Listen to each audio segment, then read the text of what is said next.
So आज छ हामीसँग Realme को 10 Pro Plus 5G र यसको मूल्य रहेको छ 45,999 8 128 GB स्टोरेज भेरिएन्टमा आउँछ यो चाहिँ हैन र नेपालमा लन्च भएको मध्ये चाहिँ one of the latest phone पनि हो र यो चाहिँ मिड रेन्जमा one of the best phones नै हो। सो यो भिडियोमा चाहिँ म यसको अनबक्सिङ गर्नेछु र मेरो फर्स्ट इम्प्रेसन्सहरु दिनेछु। So let's go lights out. आज चाहिँ हामी अनबक्स गर्दै छौं Realme 10 Pro Plus। ल सुरु गरौँ। पहिला चाहिँ यसको प्लास्टिक र्यापलाई निकालौँ। यो निस्किने यार कति गाह्रो भएको। ओके, अब यसपछि चाहिँ हामी यसको सिललाई ब्रेक गर्छौँ। हेत्तेरी कस्तो टाइम यार। ओके, अब चाहिँ लेट्स ओपन द बक्स। अब बक्स खोलिसकेपछि यो कम्पार्टमेन्टमा छ सिम कार्ड इजेक्टर टुल, त्यसपछि सेफ्टी गाइड अनि एउटा क्विक स्टार्ट गाइड। त्यसपछि चाहिँ यसमा एउटा ट्रान्सप्यारेन्ट कभर पनि दिएको रहेछ र फाइनली आउँछ फोन। ओके, यो फोन चाहिँ अति नै चमकदार रहेछ तर यसलाई राखौँ अहिले यो साइडमा किनभने बक्सभित्र अझै आउँछ यसको 80 वाटको फास्ट चार्जर अनि एउटा USB A to USB Type C cable.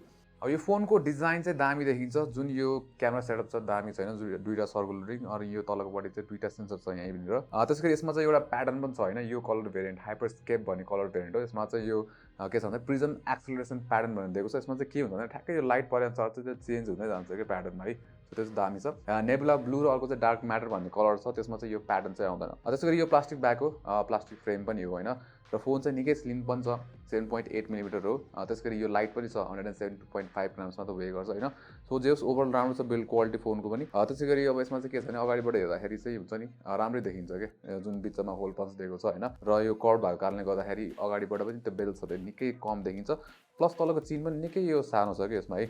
त्यसैगरी अनर डिस्प्ले भइहाल्यो र अनर डिस्प्लेको चाहिँ जुन फिङ्गरप्रिन्ट स्क्यानर छ फास्ट छ के यो चाहिँ, प्लस यो एनिमेसन साउन्ड पनि राम्रो आउँछ यसको चाहिँ। त्यसैगरी अब यसमा जुन हाम्रो भोल्युम बटन्सहरु छ, पावर बटन्स यो साइडमा छ। त्यसैगरी तलपट्टि चाहिँ हामीले डुअल सिम स्लट पाउँछौँ। त्यसैगरी माइक USB Type C अनि एउटा स्पिकर र यसमा चाहिँ राम्रो के भन्दाखेरि माथिपट्टि अर्को डेडिकेटेड स्पिकर पनि दिएको छ के, प्लस एउटा माइक हैन। सो यसमा चाहिँ डेडिकेटेड डुअल स्टेरियो सेटअप भइहाल्यो। अब यसमा अलिकति यो चित्त नबुझेको कुरा भनेर चाहिँ पछाडिको प्याटर्न दामी छ तर यो लास्टै छिटो फोर हुन्छ कि यो हुन्छ नि छुने बित्तिकै फोर लागिहाल्यो भने सम्झे हुन्छ यसमा चाहिँ। अब डिस्प्ले चाहिँ यसमा 6.7 इन्चको चाहिँ फुल HD AMOLED प्यानल पाउँछौँ हामीले, 800 निट्सको ब्राइटनेस। त्यसैगरी यसमा चाहिँ HDR10+ सर्टिफिकेसन पनि छ।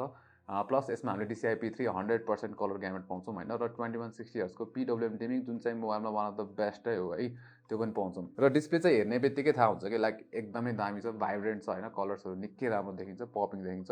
प्लस जुन 120 Hz रिफ्रेश रेटको त्यो स्मुथनेस छ निकै राम्रो छ, मजाले अप्टिमाइज गरेको छ। स्क्रल गर्दाखेरि निकै स्मुथ फिल हुन्छ र तीनटा अप्सन हुन्छ, एउटा चाहिँ अटो, एउटा स्ट्यान्डर्ड र अर्को चाहिँ 120 Hz भइहाल्यो हैन।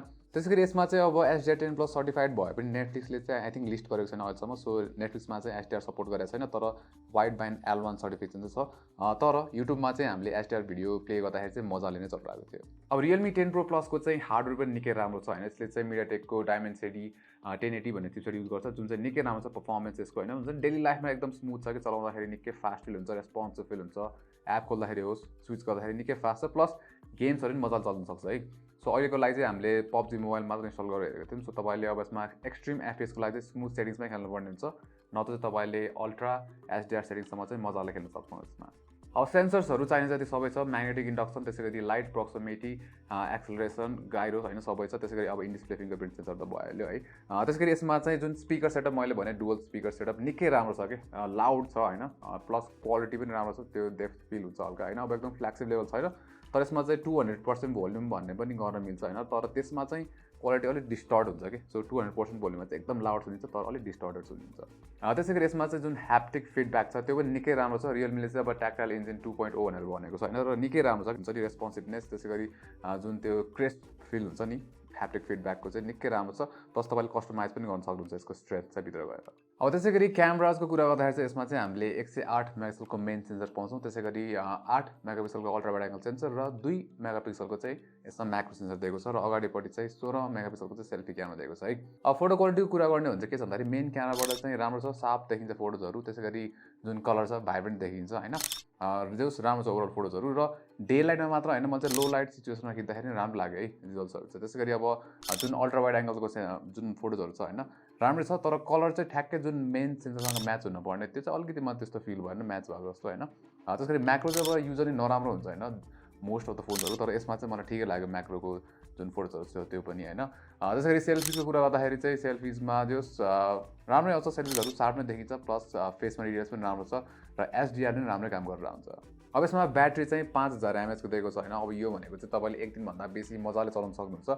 त्यसै गरी बक्समा चाहिँ 80 वाटको अड्याप्टर आउँछ, तर यसले चाहिँ 67 वाट फास्ट चार्जिङ मात्र सपोर्ट गर्छ हैन। त्यो भनेको चाहिँ रियलमीले क्लेम गरे अनुसार चाहिँ 17 मिनेटमा चाहिँ 50% जति चार्ज हुन्छ। अब कुरा गरौँ सफ्टवेयरको, यसमा चाहिँ हामीले एन्ड्रोइड 13 पाउँछौँ विथ रियलमी युआई 4.0। अब यसमा चाहिँ के छ भन्दाखेरि निकै स्मुथ फिल छ। अहिले रियलमी युआई हुन्छ नि निकै राम्रो फिल हुन्छ, एनिमेसन्सहरू पनि राम्रो छ है। प्लस अब यसमा ब्लोटवेयर्सहरू चाहिँ टन्नै छैन, तर धेरै जस्तो चाहिँ अनइन्स्टल नै गर्न मिल्छ। अब यसमा नयाँ फिचरहरू भनेको चाहिँ आइकन्सहरू अलिकति रिभ्याम्प गरेको छ हैन, प्लस कार्ड स्टाइल लेआउट छ। त्यसैमाथि यसमा चाहिँ जुन अलवेज अन डिस्प्ले छ त्यो पनि अलिक स्मार्टर बनाएको छ भनौँ न, अलिकति कस्टमाइजेसनहरू बेसी गर्न मिल्छ। प्लस यसमा चाहिँ तपाईँले जुन त्यो फोल्डर इनलार्ज गर्ने फिचर रिसेन्टली आएको थियो यसमा पनि पाउनुहुन्छ।